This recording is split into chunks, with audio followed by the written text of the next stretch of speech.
versículo 7, el que de vosotros esté sin pecado, sea el primero en arrojar la piedra contra ella. Acuérdense el contexto que estábamos estudiando. Los fariseos llevaron a esta mujer, la intención no era tanto aplicar la ley, sino poner en dificultades a Jesús, tentar a Jesús, si lo podemos decir de esa manera, para encontrarlo en error, porque los fariseos, los escribas, no estaban a favor de Jesús. Lo criticaban por diversas cosas hasta el punto de buscarlo para matarlo, ¿verdad? Y cuando él llega a la fiesta, llega después, no llega con su familia, digamos que llega de incógnito, pero finalmente él se da a ver, porque era el llamado de lo que pasa que, como les dijo a sus hermanos carnales, no es todavía mi tiempo. Entonces se da la situación de esta mujer que le llevan, y cuando ya la pusieron frente a él, la tiraron porque parece que le dieron un maltrato, él se agachó para empezar a escribir en el suelo, ¿verdad? No sabemos, la Biblia no está clara en qué fue lo que escribió, pero él les dijo a los fariseos, se dirigió a ellos desde el punto de vista de la parte justa, porque todo aquel que comete, que infringe la ley, tiene derecho a ser juzgado. ¿Me explico? Es decir, esta mujer no pasó por un acto de justicia. A ella directamente la agarraron y se la llevaron y diciéndole, ¿sabes qué dice la ley? ¿Verdad, Señor? Que tenemos que apedrearla. Hay que hacerlo, ¿verdad? Sin embargo, el miércoles pasado medio incursionamos en algo que tiene que ver, ellos querían que Jesús hiciera justicia. Él no quiso ser juez y parte en ese momento, ¿verdad? Ahora, claro, la ley dejaba claro lo que se debía de hacer con aquellos que fueran encontrados en adulterio, en este caso la mujer que fue encontrada, porque del hombre pues no se sabe nada. Ahora, ellos insistían en que él diera una respuesta, ¿verdad? Y entonces empezó él a tocar un punto importante. ¿Estás libre tú de culpa para que la puedas acusar? Y quiero desarrollar un poco ese tema porque la Biblia incursiona en partes importantes de la vida de nosotros como cristianos. Entonces, el miércoles pasado, uno de los puntos que comenzamos a estudiar es, dice el punto, es necesaria la inocencia de los acusadores. Amén. Es un punto importante. Decía, creo que mi esposa decía, la pastora, cuando señalas a alguien hay 3 dedos que te están señalando a ti, ¿verdad?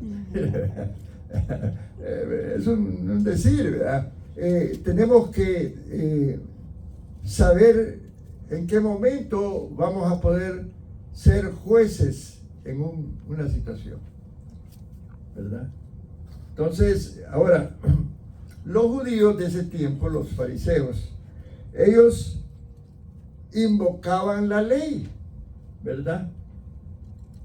Y la idea era aplicar castigos a otros, pero ellos mismos se colocaban bajo su autoridad, ¿verdad? Y decían, no, pues la ley dice tal cosa. Pero ¿cuál fue la actitud de Jesús?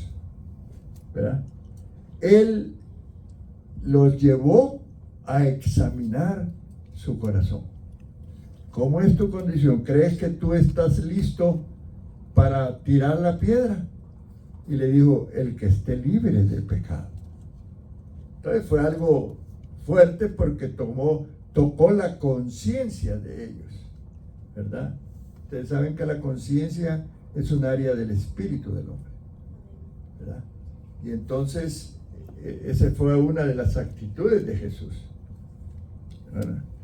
Ahora, la enseñanza que queremos tomar en esta parte es que en materia de juicio es tan importante, fíjense bien esto, la culpabilidad del acusado como la inocencia de los acusadores. Jesucristo en ningún momento negó la culpabilidad de la mujer, pero Él dijo, ¿están ustedes libres de pecado?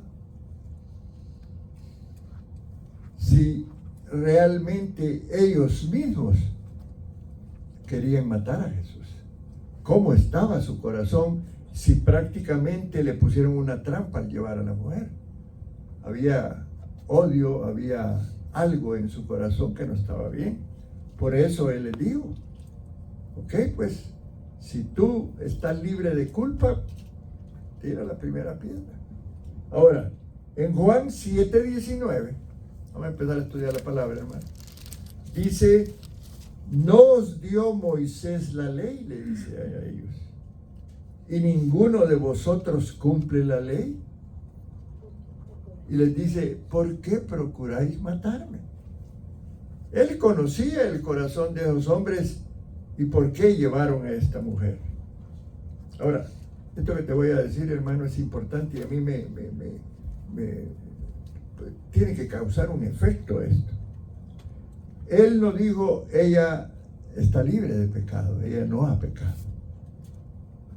O no dijo, no, es que es un pecadito chiquito. No habló de eso.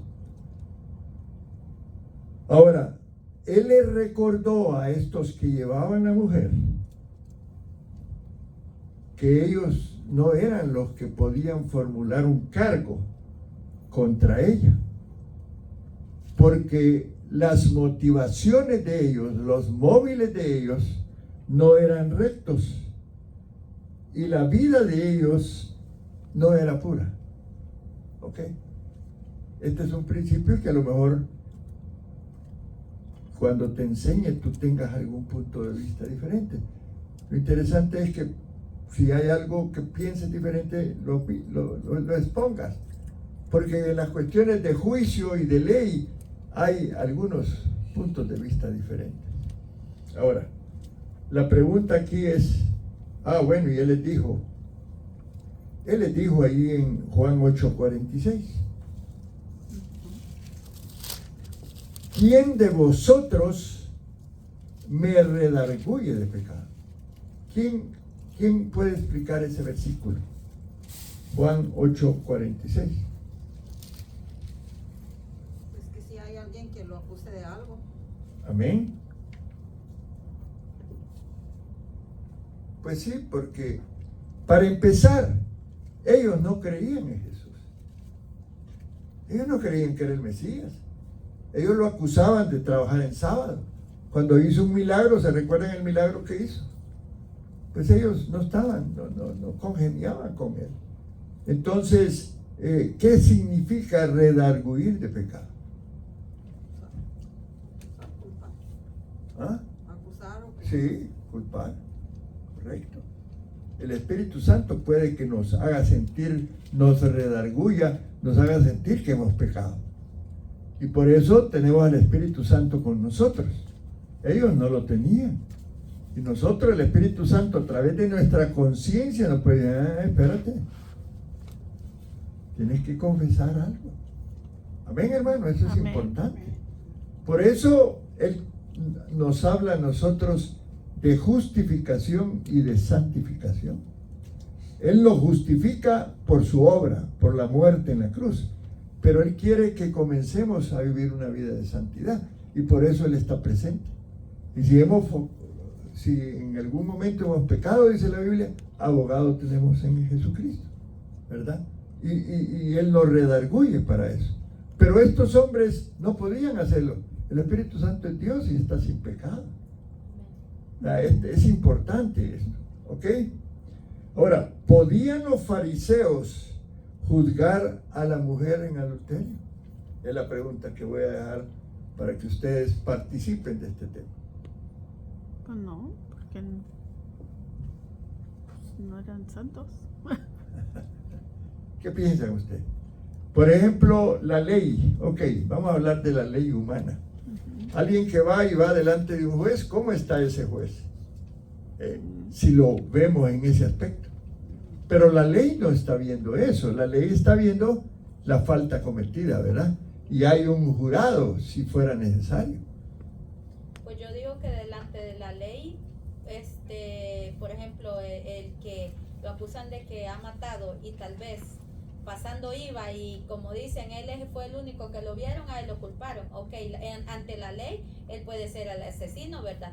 Pero ya si lo vemos del punto de vista espiritual, como en el ámbito de nosotros, siento yo de que muchas veces nos hacemos acusaciones y nos metemos en que juez, esto, lo otro, y aquí y allá, y pues, y Dios solamente digo yo que se nos queda mirando ya de decir, qué bonito se ve, juzgando, tachando y tildando, y tal vez Él pues ni nos mira de esa manera. El que está cometiendo tal vez pecado, él va y se arrepiente y le pide perdón a Dios, y el Señor es fiel y justo y dice que los perdona, ¿verdad? Pero nosotros no. Amén. Ahora, la mujer, según los que dijeron, la encontraron en pecado, ¿verdad? De acuerdo a la ley que le correspondía. ¿Alguien se recuerda del versículo bíblico? Que la tenían que apedrear. Ajá, los tenían que apedrear, ¿verdad? Y la ley, ese es un punto importante, la ley. Pero ¿qué ahora que vivimos en la gracia? Entonces vamos a hacer un análisis, ¿verdad? Hay una idea al respecto de que un pecador no puede juzgar a otro pecador, y esto dice que se basa en la hipocresía.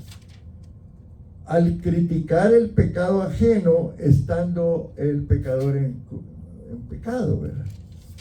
Porque dice que se condena a sí mismo, ¿verdad? Ahora, hay un aspecto en este sentido: no se prohíbe todo juicio, sino se prohíbe aquel juicio hipócrita y severo. Y vamos a estar hablando de eso, lo que mi hermana dice, ¿verdad? Puede ser que la persona fuera, o habían algunos que sabían, pero el asunto en la ley del mundo, en la ley humana, es que se ha condenado a alguien. Por eso están los defensores, pero a veces los mismos defensores conocen situaciones y te tiran de cabeza, ¿verdad? Entonces, la ley humana va a ser justa a veces, ¿verdad? Y por eso hay gente en la cárcel que no cometió ese crimen y lo culparon por ese crimen y está en la cárcel. Muy bien. Ahora, nosotros como cristianos, si nos vemos involucrados en una situación de corte, por ejemplo, ¿cómo va a ser nuestra actitud? ¿Verdad? Tiene que ser una actitud de juicio justo, ¿verdad? De un juicio como Jesús lo hubiera hecho en el caso de la mujer, que él en ningún momento dijo que no había pecado, pero al final, y ya lo medio visualizamos el miércoles pasado, hubo misericordia, que no, la misericordia no quita que no haya pecado, pero existe el arrepentimiento y el perdón, ¿verdad? Y cualquier asesino, por muy grave su pecado, y digamos que esté en la cárcel, él puede encontrar la justificación a través de nuestro Señor si se arrepiente, un acto de fe, ¿verdad? Para que podamos entender un poco lo que puede ser la ley humana y la ley divina, ¿verdad? Ahora, hay con relación a esta idea, ¿verdad?, de que un pecador no puede juzgar a otro pecador, ¿verdad? Hay un origen de esta idea y quiero planteárselas. Hay pasajes bíblicos y vamos a leer Mateo 7, del 1 al 5. Y vamos a quizás analizar un poco este versículo. Amén. A ver. Se juntaron a Jesús los fariseos y algunos de los escribas que habían venido de Jerusalén, y los cuales, viendo a algunos de los discípulos de Jesús comer pan con manos inmundas, esto es, esto es no lavadas. Los condenaban porque los fariseos y todos los judíos, aferrándose a la tradición de los ancianos, y muchas veces no se lavan las manos, no comen. Y volviendo de la... ¿Qué cita está leyendo? ¿Marcos? o- no, Mateo 7. I was like, no, eso no es. No match. Pensé, Mateo 7, del 1 al 5. amén. Ajá. No juzguéis para que no seáis juzgados, porque con el juicio con que juzgáis seréis juzgados, y con la medida con la que mides os será medido. ¿Y por qué miras la paja que está en el ojo de tu hermano y no la echas de ver la viga que está en tu propio ojo? O como dirás a tu hermano, déjame sacar la paja de tu ojo, y he aquí la viga en el ojo tuyo. Hipócrita, saca primero la viga de tu propio ojo, y entonces verás bien para sacar la paja del ojo de tu hermano. Muy bien, podemos analizar un poco esto en el entorno, en el contexto de Juan, capítulo 8. Cómo los fariseos juzgaban a la mujer aplicando, dizque la ley, ¿verdad? Acuérdense, ellos conocían la ley, ellos querían aplicar la ley, pero Jesús los confrontó hablando de su condición espiritual, cómo se encontraban ellos. ¿Estaban capacitados para juzgar el pecado de esta mujer? A ver. No, tal vez por eso no la apedrearon, porque se sintieron redargüidos. Bueno, sí, pero ¿qué decía la ley? ¿Verdad? Pero esta mujer no había recibido un juicio. Ellos la llevaron a Jesús porque querían sorprenderlo con algo, una trampa.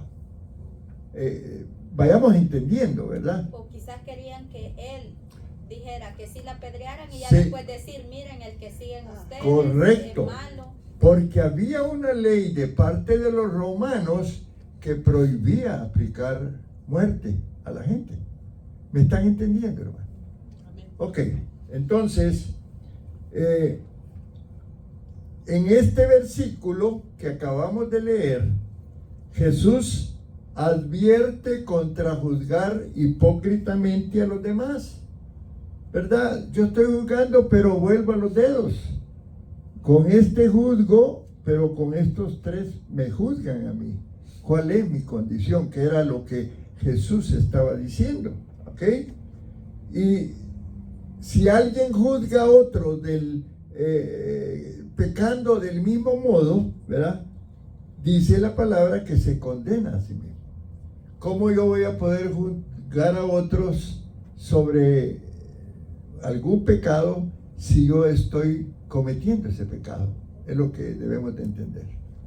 Ahora, ¿cuál era el pecado de los fariseos? Ya lo dijo Jesús. Si vosotros queréis matarme. La condición de ellos era, digamos, similar al de la mujer, ¿verdad? ¿Están de acuerdo conmigo o quieren que lo analicemos? Ok, Romanos 2:1.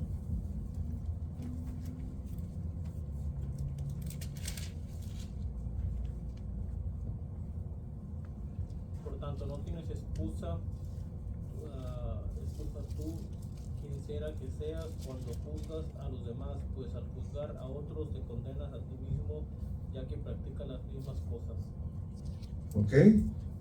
Eres inexcusable, dice. O sea, no tienes excusa. Oh hombre, quien quiera que seas tú que juzgas. Pues en lo que juzgas a otro, te condenas a ti mismo. Estamos hablando del mismo punto, reflexionando sobre el versículo anterior de Mateo 7. Es decir, ¿cómo yo puedo juzgar si mi condición es parecida al que estoy juzgando? ¿Ven? Entonces, hay juicios correctos y hay juicios incorrectos. Por ejemplo, podemos hablar de un juicio hipócrita, que es el que leímos antes, ¿verdad? Eso se refiere a la crítica hacia un pecado ajeno sin haber nosotros examinado el propio porque también nos condena nuestro pecado. Entonces dice, sácate primero la viga de tu propio ojo antes que señale la paja en el ojo del hermano. Entonces podemos decir que si alguien está en pecado no puede juzgar a otro, ¿verdad? Lo que dice la palabra. Y en la condición de estos hombres, Cristo no aceptó que ellos juzgaran a esta mujer porque su condición los condenaba también. Amén. Entonces hay juicios justos, hay juicios amorosos. Ahora, no se trata, hermanos, de no juzgar, ¿ok? Podemos juzgar el pecado. No estamos de acuerdo con el pecado, amén. No estamos de acuerdo. El pecado nos condena. Y la ley sirve, hermanos, para reflejarle el pecado.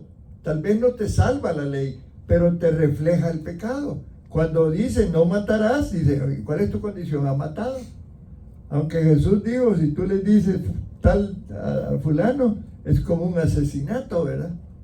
Porque hay dureza en el corazón. O sea, si algo tenía Jesús, era que iba a los aspectos del corazón siempre, ¿verdad? Porque a veces podemos esconder algunas cosas. Engañoso es el corazón del hombre. Eso es lo que dice Jeremías, ¿verdad? ¿Quién lo contenderá?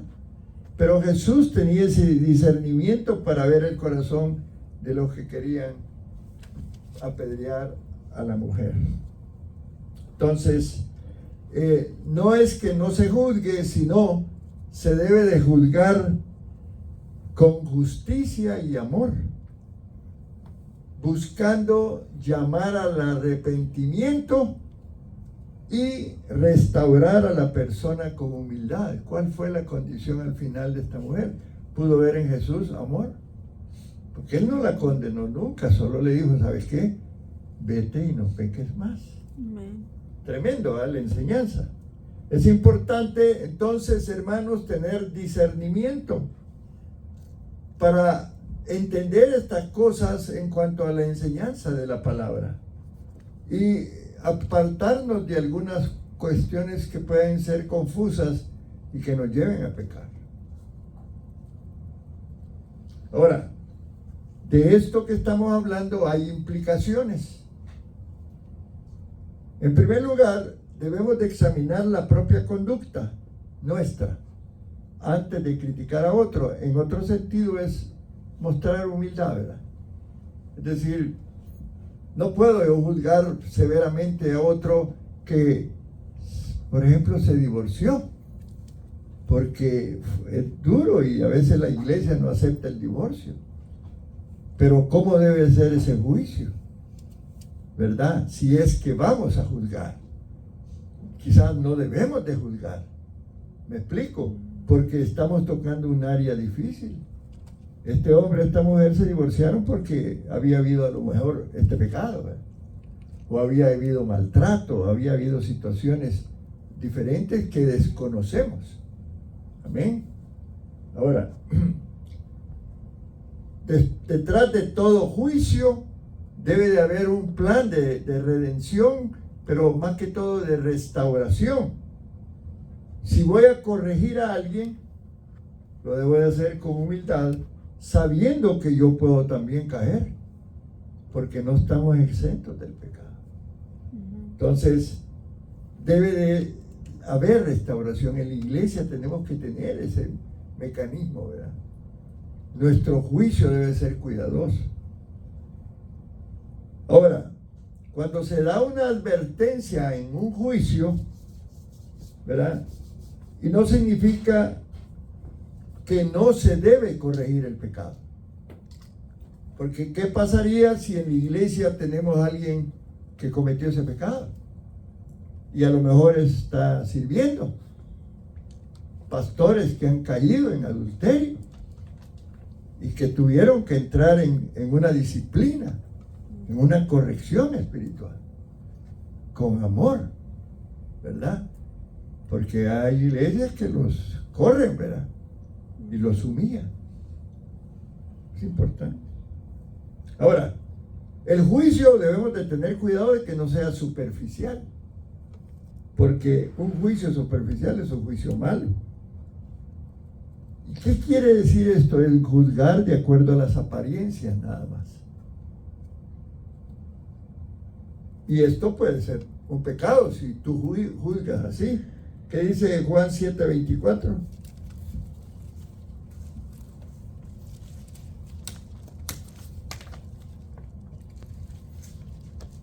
juzguéis según las apariencias, sino juzgad con justo juicio. Con justo juicio. ¿Cómo vamos a juzgar? Quizás por las apariencias. Alguien, con este ejemplo, una mujer que viene vestida muy coqueta, un ejemplo. Quizás la juzguemos más mal de lo que realmente ella es. Tal vez desconocía que no debía de ser así. Me estoy explicando, hermano. Es un juicio injusto, superficial. ¿Qué dice Proverbios 18:3? Sí. Sí, Me vea. acordé. ¿Cuál pastor escucha? Proverbios 18:3.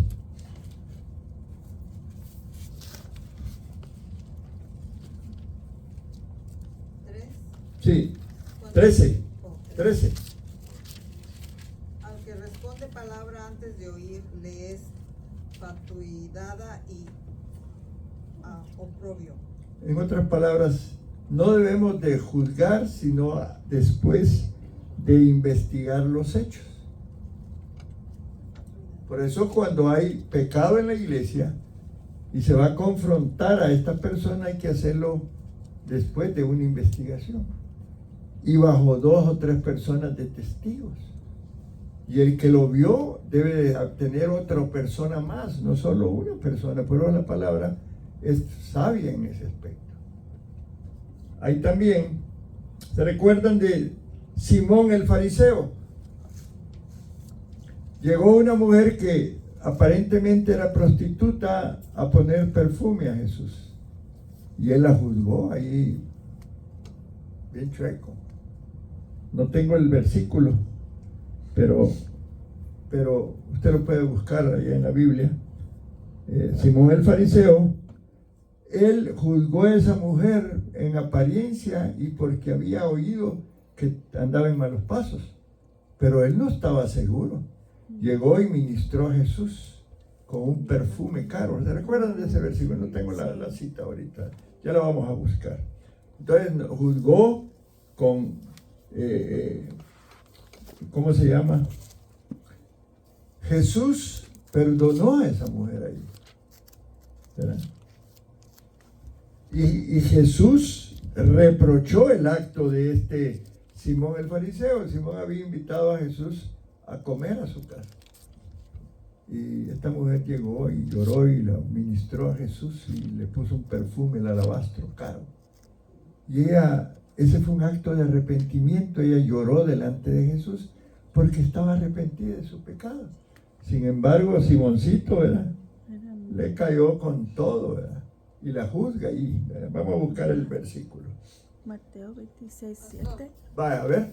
¿Podría explicar la palabra ministrar? O sea, Bueno, yo puedo ministrar al Señor cuando le canto, ¿como adorar? adorar. Yo puedo ministrarlo en arrepentimiento. Cuando yo oro al Señor y vengo delante de Él y le canto y le adoro, es un acto de ministración a Él. ¿Ok? Como esta mujer que llegó y lo ministró, con su cabello le limpió. No me recuerdo el versículo, ahorita lo ando Es buscando. Mateo 26:7. Bueno, léelo. También está en Marcos 14:3. Lee lo que dice. Este es Mateo 26:4. Ok. Oh, wait. Ya se me fue. 26:7. Dice: vino a él una mujer con un vaso de alabastro de perfume de gran precio y lo derramó sobre la cabeza de él, estando sentado a la mesa. ¿Sigo? Sí. Al ver esto, los discípulos se enojaron, diciendo, ¿para qué este desprecio? Porque esto podía haberse vendido a gran precio y haberse dado a los pobres. Y entendiéndolo, Jesús les dijo, ¿por qué molestáis a esta mujer? Pues ha hecho conmigo una buena obra. Ok. Es decir, yo ministro a Dios en adoración, en búsqueda, ¿verdad? Aunque Él nos ministra también, ¿verdad? La ministración tiene que ver con la llegada a la presencia, reconociendo lo que Él es, en adoración, en arrepentimiento, en una... Honrándolo, Ajá. Sí, claro. Por ejemplo, una persona que es muy reconocida y toda la gente lo alaba, ¿verdad? Más Bueno, un ejemplo. Quizás, pero cuando me refiero al Señor, nosotros podemos ministrar y Él nos ministra. Es que nosotros alabamos al Señor hacia arriba y Él nos ministra a los lados, en el sentido, Él ministra después a través del Espíritu Santo en nuestro corazón. Y si hemos pecado y nos arrepentimos, Él hace lo que hizo con esta mujer. Ella llegó para ministrarle en sus tiempos finales, Él la estaba preparando para lo que venía después en la muerte de Jesús. Encontré el versículo, pastor, Está en que me Lucas, está diciendo. Está en Lucas 39 en adelante. ¿Lucas qué? 39 en adelante. Ok, léelo pues. De 36 al 50. Ok, léanlo.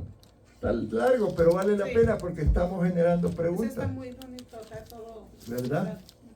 Dice, al ver esto que el fariseo que había invitado dijo, para sí, si este hombre fuera profeta, 36.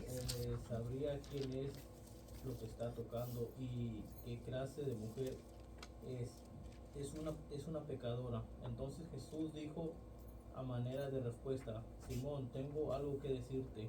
Dime, maestro, respondió. Dos hombres debían dinero a cierta prestamista. Uno debía 500 monedas de plata y el otro 50. Como no tenía con qué pagarle, el prestamista perdonó la deuda a los dos. Ahora bien, ¿cuál de los dos ama más? Supongo que... ¿Usted me dice esto? Sí, sigue. Supongo que aquel a quien más le perdonó, contestó Simón. Has juzgado bien, dijo Jesús. Luego se volvió hacia la mujer y dijo a Simón, ¿ves a esta mujer? Cuando entré en tu casa no me diste agua para los pies, pero ella me ha bañado los pies en lágrimas y me los ha secado con sus cabellos. Tú no me besaste, pero ella desde que entró no ha dejado de besarme los pies. Tú no me ungiste la cabeza con aceite, pero ella me ungió los pies con perfume. Por esto te digo que si ella ha amado mucho, es que sus muchos pecados le han sido perdonados, pero a quien poco se le perdona, poco ama. Amén. Entonces estamos hablando de un juicio superficial basado en lo que quizá medio sabía, o quizás había visto a esa mujer en algún lugar, pero esta persona no tenía derecho a hacer eso, ¿verdad? Estamos hablando de eso. Y en cuanto a la ministración, entendemos que ella ministró a Jesús a través del arrepentimiento. Sus lágrimas lavaron sus pies en una actitud de arrepentimiento y ¿cómo le puedo decir? Es decir, ella con esa actitud ministró a Jesús. Le puso perfume en un acto de adoración, ¿verdad?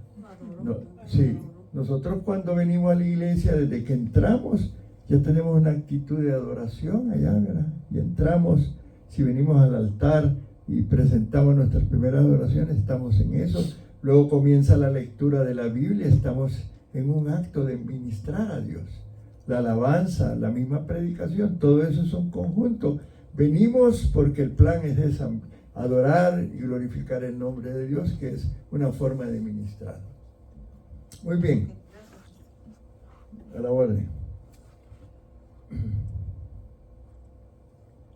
Muy bien. Hay un juicio hipócrita malo Porque dice que el mandato de Jesús de no juzgar a los demás está precedido por comparaciones con los hipócritas. Dice Mateo 7:1, no juzguéis para que no seáis juzgados. Y luego hay una advertencia contra la hipocresía. Dice Mateo 7:3-5.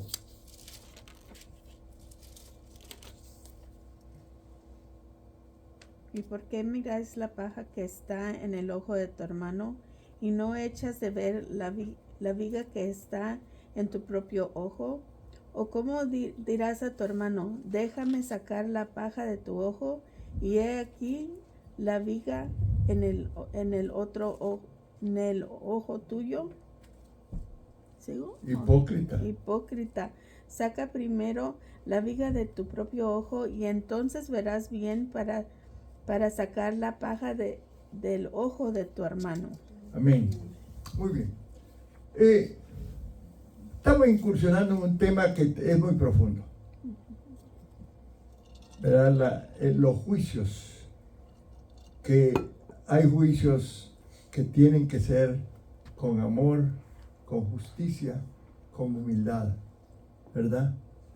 La actitud de Jesús ante esa mujer fue una actitud de admiración, aunque por allí estaba leyendo un comentario de algunos estudiosos del tiempo de la iglesia, cuando comenzó la iglesia, en que decían, pero es un mal ejemplo que Jesús dio cuando perdonó a esta mujer si merecía la muerte.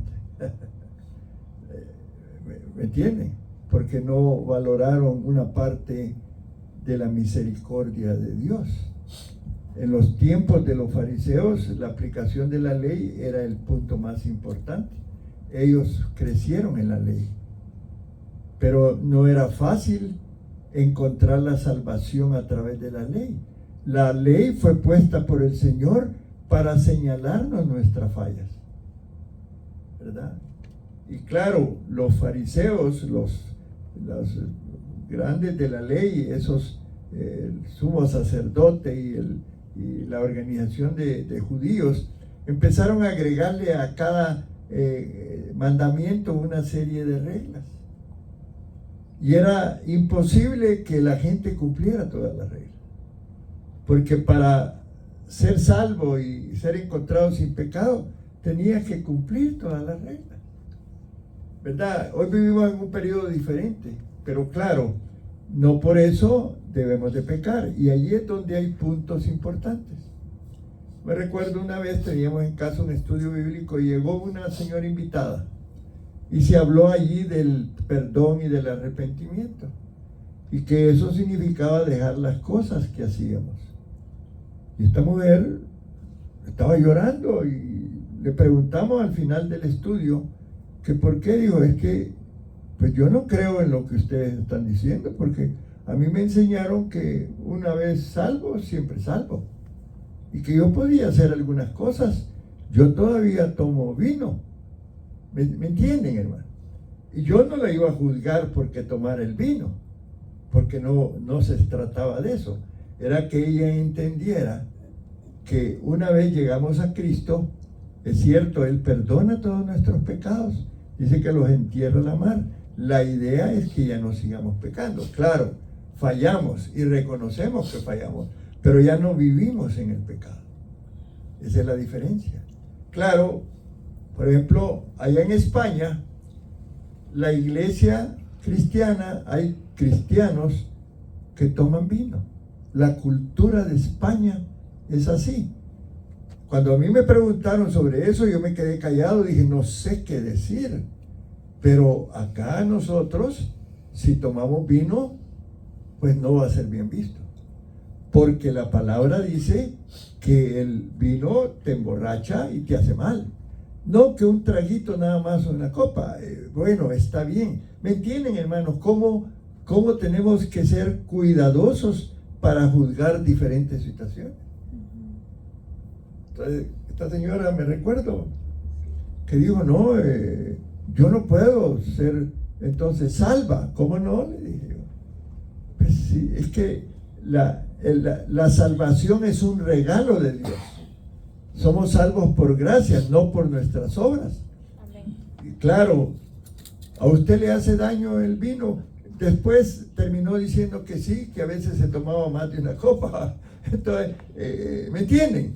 Y bueno, casi nos dio a entender que sí, a veces estaba media borrachita, ¿verdad? Pero se iba al baile también. Por eso, pero están entendiendo, hermanos, cómo vamos a juzgar nosotros los pastores situaciones como esas, bien difíciles.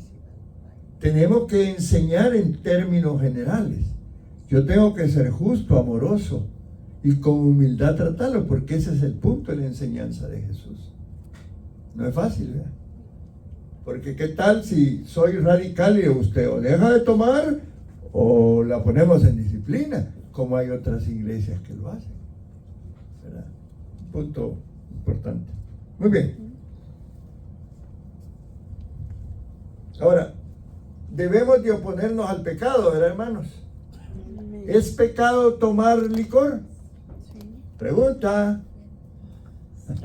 Sí. Si yo le pregunto a un español eso, ¿qué creen que me va a responder? Que no. Que no, porque Ok, entonces, ¿cómo lo juzga el Señor a él? ¿Cómo ven? pero lo que pasa es que puede hacer caer a otro hermano. Claro. Porque va a decir, un ejemplo, mire a tal hermano y se está echando sus copitas, ¿verdad? Entonces, él va a decir, y para eso quieren que yo sea cristiano, ¿verdad? Porque no lo es lo que Sí, piensa pero la gente. estamos entendiendo lo que Jesús hizo. Porque si yo veo que está tomando, tenemos que orar por él. Tenemos que ministrarlo. Tenemos que ayudarle. Pero hay iglesias radicales que los ponen en disciplina. Y quien pone en disciplina a lo mejor no estaba en la mejor condición espiritual. Entonces, ese es un punto un poco difícil, pero que a veces nos vamos a ver nosotros en esas situaciones. En Asambleas de Dios yo fui testigo de situaciones allá, en una iglesia donde yo me congregaba, donde era pues, la iglesia bastante severa en muchas cosas. Y no era fácil. Y el que estaba allí se sometía a algunas situaciones. Pero te hablaban de eso antes. ¿Me explico? Y castigaban a los divorciados. Bueno, una manera de entender las cosas. Ellos no aceptaban ministros divorciados. ¿Me entienden? Pero es por una regla. Entonces, ¿cómo debemos de actuar nosotros? Dice que a los cristianos se les acusa a menudo de juzgar o de ser intolerantes cuando hablan contra el pecado. Sí debemos de hablar contra el pecado, porque oponerse al pecado no es malo. El hecho de mantener la norma de justicia define naturalmente la injusticia y atrae los golpes y los dardos de los que optan por el pecado más bien que por la vida que agrada a Dios. Entonces, ¿cómo juzgamos a un cristiano en la iglesia que fuma? A variar. ¿Usted lo va a juzgar? ¿O lo va a tratar de restaurar? Que es lo que hablamos antes. Tratar de restaurar. Claro, claro, pero tiene que haber una metodología, porque él tiene que poner de su parte, ¿me entiende? Él tiene que hacer un esfuerzo, ¿verdad? Gloria al Señor. Bien, vamos a avanzar. Pastor, y como hay personas, bueno, como en México, yo me acuerdo de mi abuelito y de mi papá, que ellos todos los días, religiosamente todos los días en la mañana se tomaban su copita, un shot que les dicen así, pero era todo lo que tomaban. Eso también es... Pues volvemos al tema de los españoles. Hay culturas que, ¿para qué meterse en esa cultura? Si prácticamente es un hábito de alimentación. Sí, porque ellos todos los días en la mañana en ayunitas se echaban su Y después se iban a sacar la tarea, Y ¿verdad? se iban a su trabajo y no es que tomaran todo el día ni no ellos no mi papá no tomaba ni nada. Entonces Es como si fuera un café. ándale, así como una costumbre que tenían de todos los días en la mañana. Ok, entonces, ¿cuál sería la actitud para nosotros si ellos vinieran y fueran miembros de la iglesia? Y nos contaran que todos los días echan su tapiz. ¿Cuál va a ser la reacción nuestra? ¿Cómo la vendíais? Tremendo, ¿no? Misericordia, quiero decir. No es fácil. No es fácil, ¿verdad? Pero, por eso, ¿No será que tiene que ver también como ahí depende el control, que el dominio que tenga la persona en su...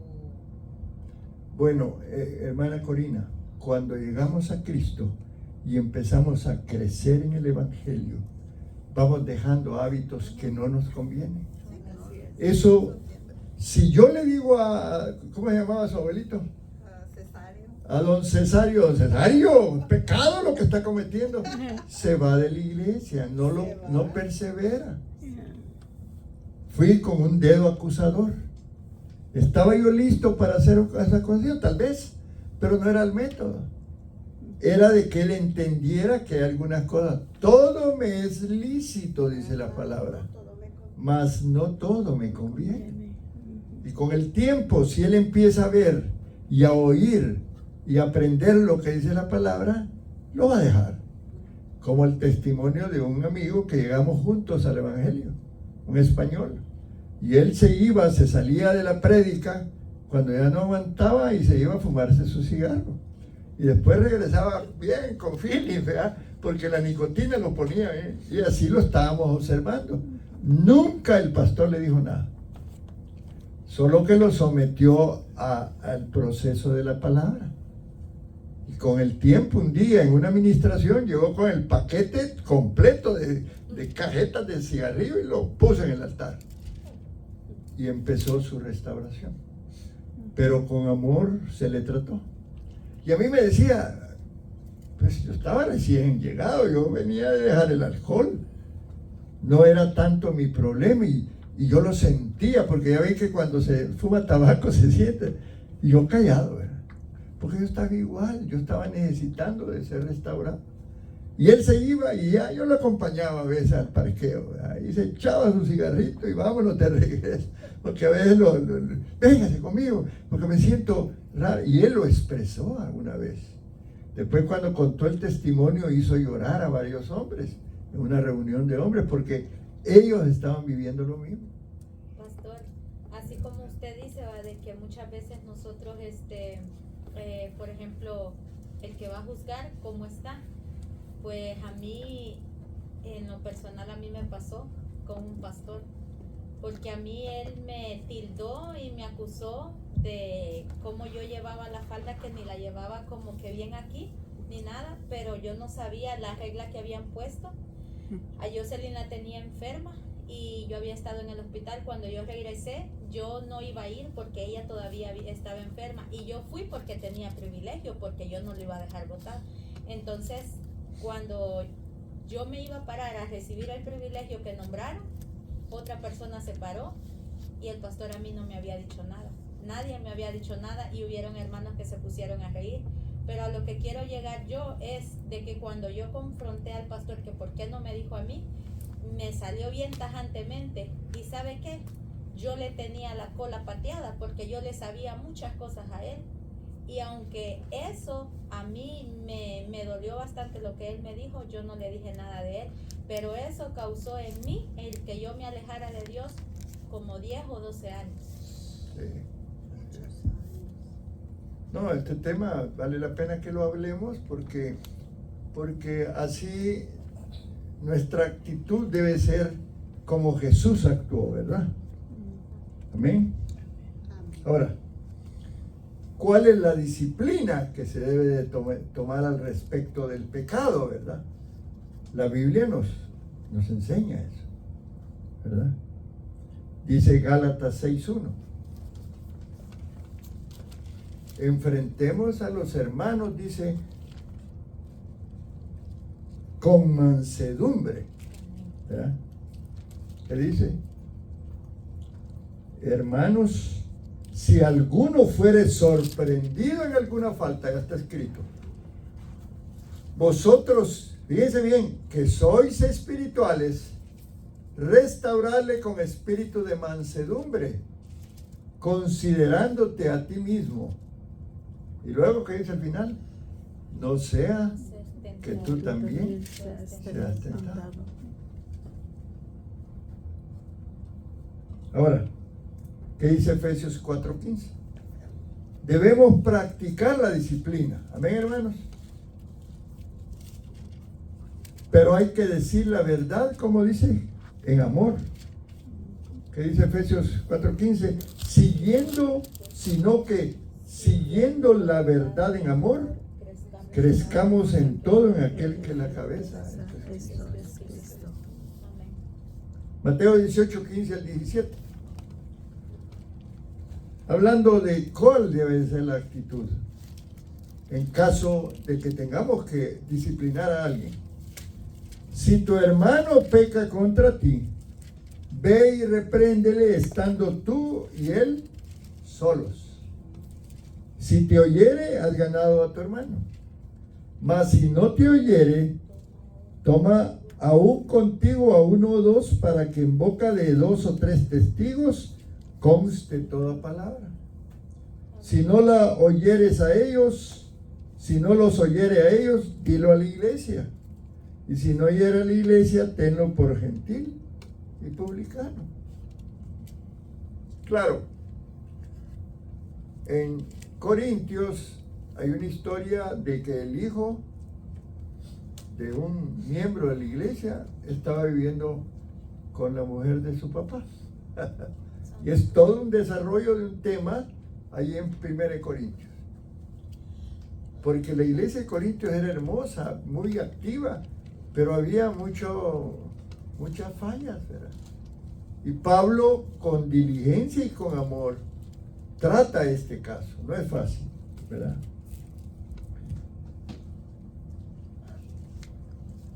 Muy bien. Con mucha frecuencia, la sociedad ha aplicado distintos niveles de severidad o tolerancia en cuanto al juicio, en cuanto a juzgar, en cuanto al pecado, ¿verdad?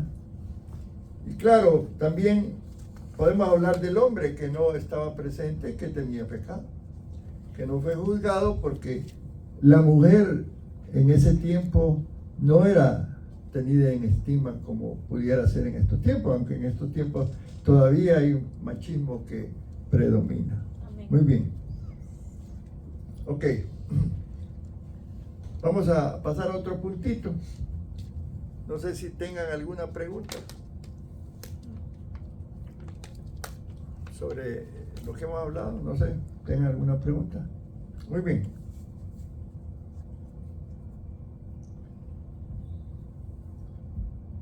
Ahora, los fariseos que llevaron a esta mujer y la tiraron al suelo ahí, se la hicieron un escándalo, ellos se sentían a salvo bajo la capa de religiosidad que ellos tenían.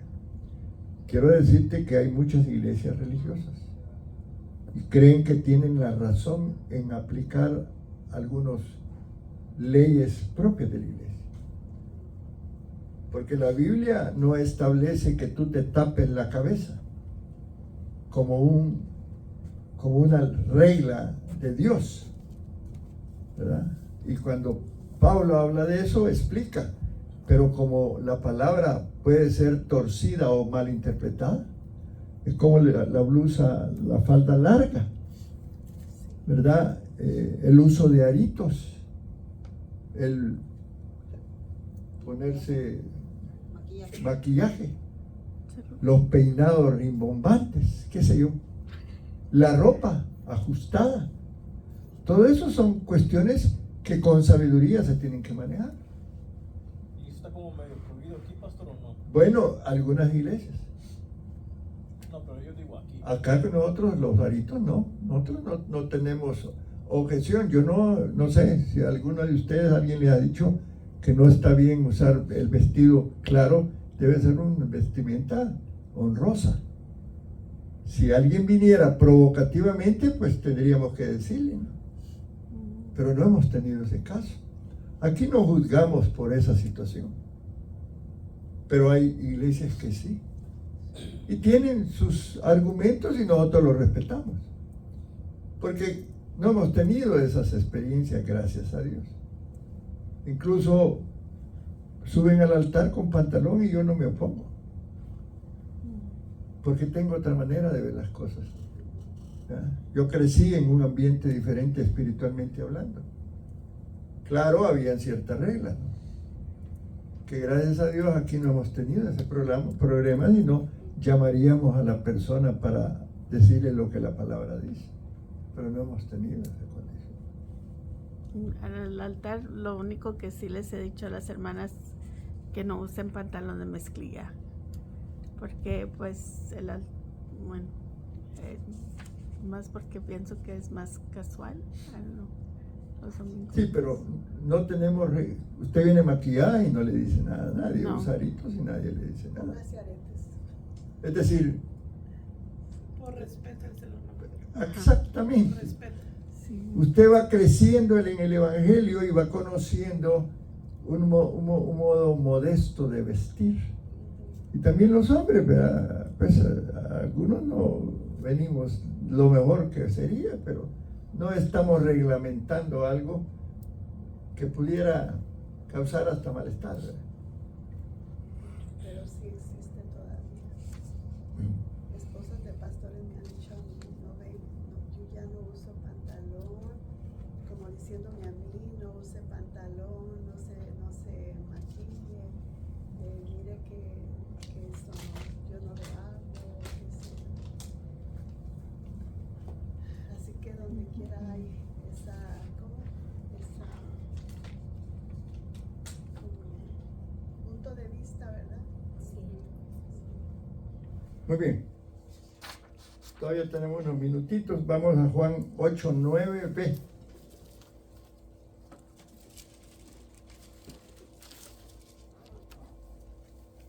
Hay muchos puntos al respecto. Estamos tratando un poquito sobre este tema, ¿verdad? Porque vale la pena ser ministrados también en este aspecto, ¿no? En saber que cuando honramos a Dios, lo vamos a hacer de la mejor manera. No vamos a venir todos desarreglados, todos mal vestidos, no, ¿verdad? Vamos a honrarlo, nos vamos a vestir de la mejor manera, que es, yo creo que todos tenemos el sentido común al respecto, ¿verdad? Muy bien. Y quedó solo Jesús y la mujer que estaba en medio, dice. Entonces los acusadores recibieron reprimenda espiritual, ¿verdad? Dice que poco a poco se fueron yendo todos y solo se quedó Jesús y la mujer. Ahora, esta mujer se quedó allí, hermano. No salió corriendo, aprovechando el desparpajo de los demás, ¿verdad? Quedó ante Jesús esperando qué decisión iba a tomar él con ella. Ahora, todos sabemos que Cristo no tenía pecado, todos lo sabemos, ¿verdad? Amén. Y por lo tanto, él sí estaba en condiciones, hermanos, de arrojar la piedra. A ver, ¿verdad que sí? ¿Ah? Ahora, ella descubrió, pudo percibir ante esa presencia maravillosa que a través de él sí había perdón de pecados, ¿verdad? Pronto se dio cuenta, ¿verdad?, de que lo que Moisés dijo en Éxodo 34:6 era una realidad para su vida. ¿Qué dijo? ¿Qué dice Éxodo 34:6? Y pasando Jehová por delante de él, proclamó Jehová fuerte, misericordioso y piadoso, tardo para la ira y grande en misericordia, ¿verdad? Ella lo conocía eso porque era judía. Ellos conocían la ley. ¿Y qué le dijo Jesús ahí en Juan 8:10? Ni yo te condeno.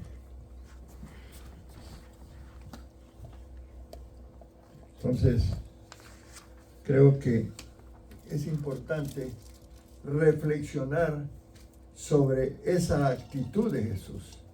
La Biblia dice que nosotros llegará un momento en que vamos a tener la mente de Cristo y vamos a pensar como Él. Estamos en un proceso. Hemos sido justificados, estamos en el proceso de santificación y un tiempo, en un futuro, cuando estemos delante de Él o muramos, pues nuestra vida va a ser glorificada. Pero en el proceso de santificación vamos a tener tentación y vamos a caer. Y nosotros queremos que el Señor sea justo con nosotros. ¿Verdad que sí, hermano? Sí. Yo quiero que el Señor sea justo, pero yo voy a ser justo con otros.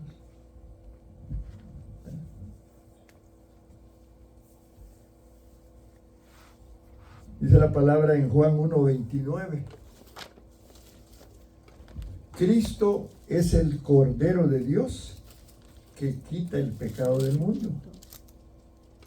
El hecho de haber ido Jesús a la cruz es una enseñanza poderosa y es algo maravilloso para nosotros los cristianos. Nosotros siempre debemos de hablar de esa actitud de Jesús. Él cargó con el pecado de esa mujer, se lo puso a las espaldas y agarró tu pecado, agarró el pecado de cada uno de nosotros, agarró el pecado de todo el mundo y lo cargó en la cruz. Dice también Isaías que llevó también las enfermedades, las dolencias. O sea, ese tiempo de Jesús había sido terrible, hermano. A veces cargamos con 1 o 2 pecaditos que nos dan problemas, ¿no? Nos sentimos mal. Pero imagínate a Jesús con los miles de pecados de todo el mundo cargando en un sacrificio para poder pagar por ti y por mí. Y pagó por ello. Y le dijo, yo no te condeno. Pero le dijo, vete y no peques más. Ahora, esa es la enseñanza para nosotros, hermano.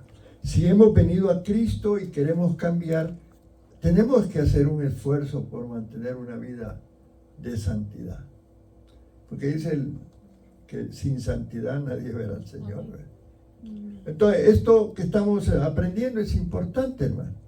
La Biblia nos manda, estamos aprendiendo de Jesús, pero aprendiendo de sus actos. Y Él nos está enseñando cómo debe de ser nuestra actitud ante el pecado de otros.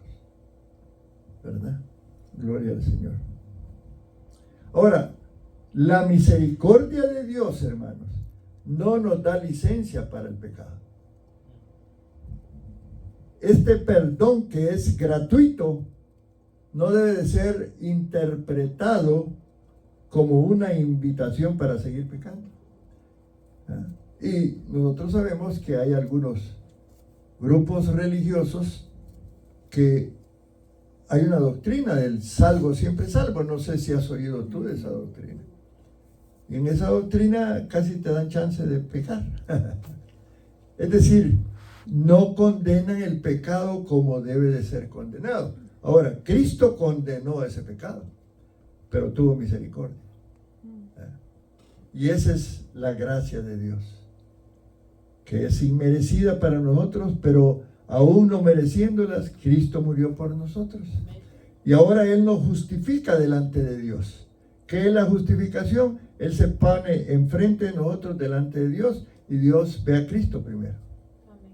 Amén. Como aquel juez que condenó a su hijo para una multa de $100,000 y su hijo no tenía cómo pagarla. Él se quitó la sotana del juez y sacó su cartera y pagó la deuda de su hijo.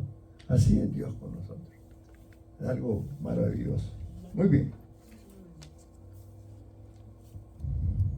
Ahora, hay un acto importante que tiene que ver con este proceso de esa mujer. ¿Ustedes creen que esa mujer volvió a ser prostituta? No. ¿Qué creen que pasó con ella? Siguió a Jesús. La misericordia le sirvió para ella arrepentirse en un acto verdadero. Y el arrepentimiento tiene que ver con dejar de hacer lo que hacemos. ¿Verdad? Si era un borracho, pues dejar de tomar, que Dios me ayude. Si era un esto y el otro, pues dejar de hacerlo. Ese es el arrepentimiento. ¿Verdad? Muy bien. Ahora, ¿qué es ese arrepentimiento en nuestra vida como cristianos? Un cambio de corazón. ¿Verdad? Dice que el Señor viene y nos cambia el corazón de piedra por un corazón de carne. ¿Verdad? Ahora, Cristo viene como la luz para iluminarnos en medio de la oscuridad de nuestros pecados. ¿Verdad? Y la luz evidencia todo, ¿verdad? Y evidencia lo que somos. Y si somos sinceros delante de Dios, vamos a confesar lo que somos. Y vamos a decirle, Señor, mira, esta es mi debilidad. ¿Verdad? Ahora, la realidad del arrepentimiento de esta mujer lo vieron los demás que ya la vieron cambiada en el futuro. Era una mujer que dejó de hacer lo que estaba haciendo. A lo mejor se reconcilió con su marido, porque ella estaba en adulterio. A lo mejor se reconcilió, qué sé yo, no sé qué fue lo que pasó. Ahora, hay resoluciones que nosotros tenemos que tomar en nuestra vida. Si hemos fallado, pues tenemos el chance. Esa es la palabra que yo no me avergüenzo del Evangelio, ¿verdad? Porque es poder de Dios. Yo no tengo que sentirme avergonzado por lo que fui. Yo les he confesado a ustedes lo que yo fui. Porque yo estoy agradecido de donde Dios me sacó. Amén. ¿Me entiendes? Entonces, creo que todos lo estamos. Amén, hermano. Amén. Ahora, démonos cuenta entonces, amados hermanos, que el mandamiento del Señor a la mujer para que se apartara del pecado vino después de que ella ya había sido absuelta de su pecado. Ese es el orden correcto. Primero Dios nos justifica y luego nos santifica. Amén. Eso es importante, son los pasos de la salvación. ¿Verdad? La redención, que paga el pecado, la justificación, la santificación y la glorificación. Son etapas de la salvación. Por eso, si hemos recibido a Cristo, tenemos que bautizarnos y debemos de seguir ese proceso. Si alguien no se ha bautizado, está salvo. No es que no esté salvo, pero digamos que en su proceso está falto de alguien, de algo. Porque el bautismo es testimonio ante los demás de lo que Dios está haciendo en la vida. Así que es de por sí importante. Muy bien.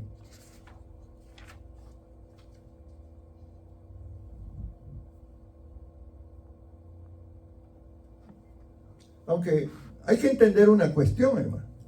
Los fariseos se amoldaban a la ley existente y ellos se consideraban que por ser judíos eran salvos. Pero no es así. La salvación es personal. No porque nosotros en la familia seamos cristianos, nuestros hijos, si no se arrepienten, van a ser cristianos. Cada uno tiene que confesar a Jesucristo como su Señor y Salvador. Pero ellos se amparaban en que como judíos y como fariseos estaban salvos. Y que los demás eran condenados. Y por eso ponían a la mujer en un estado de condenación. Muy bien. Entonces, esa mujer, aparte de que no fue apedreada, de que Jesús la perdonó, le dio una oportunidad a Dios de una nueva vida. Restaurar su vida como Dios nos la ha dado a nosotros. ¿Verdad? El Evangelio es eso. Una nueva oportunidad. Entonces la justificación viene a ser un acto de Dios por el cual Él declara al pecador, ¿verdad?, por medio de la fe en Jesucristo, no por las obras, sino por el sacrificio en la cruz. Esa es la justificación. Es un don de la gracia divina basado en ese sacrificio expiatorio de Cristo. Expiación tiene que ver con pago, con rescate. Hoy comienza la fiesta de la Yom Kippur, que es la expiación, hoy en octubre. Son 7 días de oportunidad para arrepentimiento. Sí, los judíos están celebrando esa fiesta. la Yom Kippur. Y Cristo nos da esa fiesta todo el tiempo a nosotros. Nosotros podemos arrepentirnos en cada momento que fallamos. Lo ideal es que no fallemos tanto. Amén. Ahora, esta justificación, hermanos, es un acto de Dios, unilateral, no es de nosotros. Él nos declara a nosotros justos. Se recibe a través de la fe en Jesucristo, por la obra redentora. ¿Verdad?